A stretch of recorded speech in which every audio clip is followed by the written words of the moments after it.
একটা বিষয় মথাবাড়িতে দেখছি,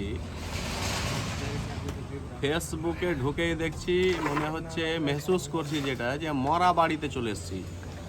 এ মরা কান্না চলছে চারিদিকে। মরা বাড়িতে যেরকম চারিদিক থেকে একটা আওয়াজ আসে না, ক্রমাগত আওয়াজ ফেসবুকের চারিদিক থেকে।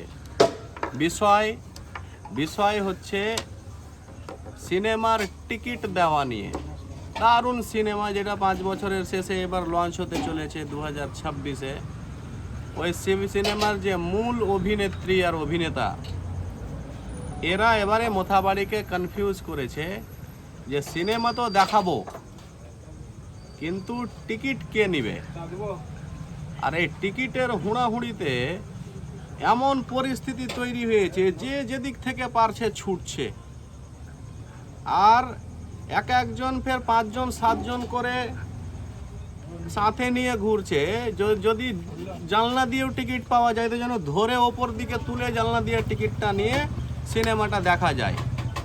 এই পরিস্থিতি মথাবাড়িতে তৈরি হয়ে আছে। এই নিয়ে কোনো কমেন্ট করার নাই। বায়োস্কোপ চলছে গ্রামে গ্রামে, যে বায়োস্কোপ বন্ধ হয়ে গেছিল।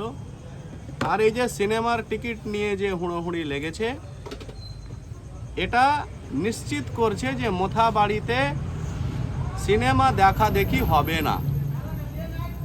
মথাবাড়িতে যতইগুলো টিকিট পাক না কেন, সিনেমা দেখা দেখি এবার হবে না।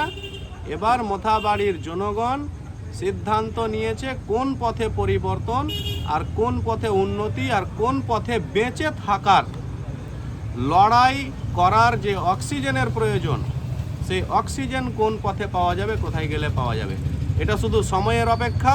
মথাবাড়ির জনগণ বুঝিয়ে দেবে যে ঘুগনি মুড়ির মতো করে টিকিট বিক্রি করেও কোনো উপায় নেই। এবার পরিবর্তন গোড়া থেকে হবে, নতুনভাবে হবে, নতুনের হাত ধরে হবে।